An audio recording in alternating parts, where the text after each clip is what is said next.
अस्सलाम वालेकुम। Camera on के साथ मैं हूं जावेद मलिक और मैं इस वक्त मौजूद हूं चकवाल प्रेस क्लब के लाइव स्टूडियो में।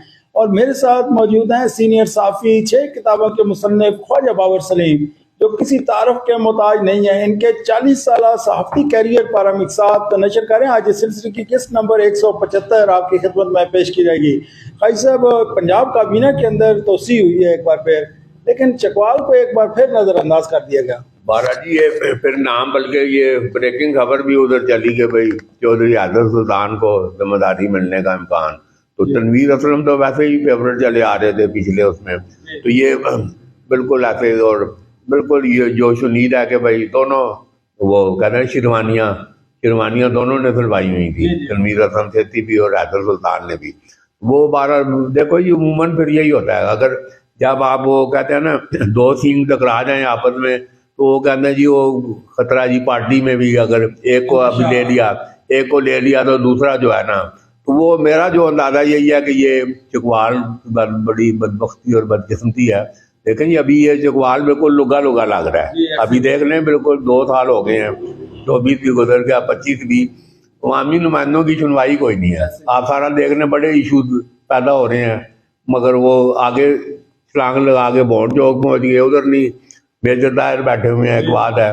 तो मतलब है कि किसी ना किसी जगह कोई लोगों के लिए रिलीफ का आइटम था। तो ये पंजाब काबीना में चकवाल की नुमाइंदगी इसलिए भी जरूरी थी कि ये जो अभी बिल्कुल ये लावारस और लुगा ये जो जिला पड़ा हुआ है, तो इसके लिए अगर ऊपर पंजाब हुकूमत में आपका नुमाइंदा इधर बैठा हो तो यकीनन बाद में भी वजन होगा। अब इधर जो पोजीशन है अवामी नुमाइंदों की आपके सामने है, मतलब फ़ोन तक नहीं सुने जाते, पहले टाइम लेना पड़ता है।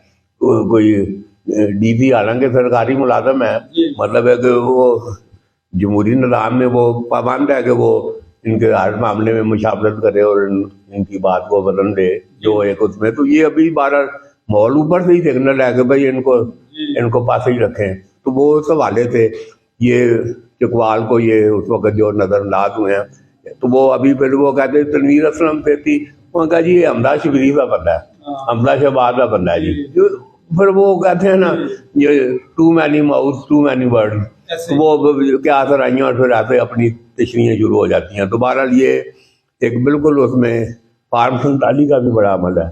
ये देखे ना, मतलब नजर आ गया ना कि ये सारे जो इधर लीडर हैं ये कोई नहीं भाई इनकी, और ये भी एक बड़ी वजह है। सोशल मीडिया पे भी इनके अपने आपस में नहीं, बड़े आपस में बिल्कुल एक दूसरे, अभी वो देखें उस दिन आ रहा है तो वो राजा यासर सरफराज, वो पूरा प्रोटोकॉल मिल गया वज़ीर आला का, तो वो एक वो गए FIR हुई है जी, पता नहीं किधर से निकाल के ले आए हैं। हालांकि वो ना उनका कोई तल्लक FIR थे, शाहीन के मिस सिर्फ वो उनके मेरे पार्टनर थे, कोई वो मुद्दा यासर पे डाल के वज़ारत आला से रह गए हैं।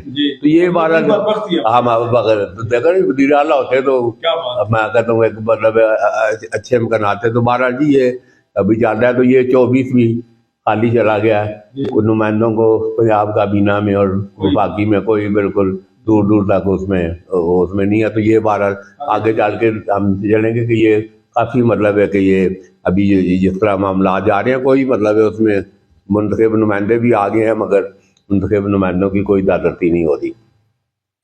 जी नाज़रीन, जैसा कि आपने सुना, ख्वाजा बाबर सलीम चकवाल की हिस्ट्री बता रहे हैं और इनफैक्ट हकायक पर मबनी इनके जो तबसरे हैं वो आप सुन रहे हैं। देखिए कि पंजाब काबीना के अंदर चकवाल को नुमाइंदगी ना मिलने की आज एक सॉलिड रीज़न जो है वो ख्वाजा साहब ने बताई है। मुख्तलिफ क्या सराहियाँ की जा रही थी सोशल मीडिया पे, जो अपने विंग्स हैं टकरा रहे थे, लेकिन ख्वाजा साहब ने आज बताया कि पार्टी को बचाने के लिए शायद ये किया होगा कि चूँकि दोनों बड़े अहम हैं, मतलब तनवीर असलम सेठी भी बहुत अहम है और चौधरी सुल्तान हैदर अली खान भी बड़े अहम हैं, तो दोनों को बचाने के लिए और पार्टी को मुनज़्ज़म रखने के लिए शायद ये किया होगा। आज के लिए इतना ही, इजाज़त दीजिए राजा ज़ीशान अली के साथ।